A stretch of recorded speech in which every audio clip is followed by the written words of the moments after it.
Kusoo dhawaada Nile Technology College. College-ka tababarada culuumta tiknoolajiyada ee Nile. College-ka aad hore uga barateen tababarada tiknoolajiyada waxa uu ku diyaariyay koorsooyin cusub oo ku baxaya hab online ah. Koorsooyinka waxaa ka mid ah Network Hacking Training oo aad ku baran doonto muddo hal bil ah. Mobile App Development oo aad ku baran doonto muddo 2 bil ah.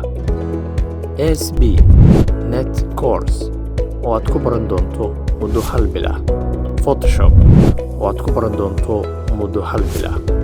Computer Application oo aad ku baran doonto muddo 6 bil ah. iyo heerar kala duwan ee English Levels oo aad iyana ku baran doonto muddo 6 bil ah. Kobci aqoontaada tiknoolaji oo ku xirrow Nile Technology College.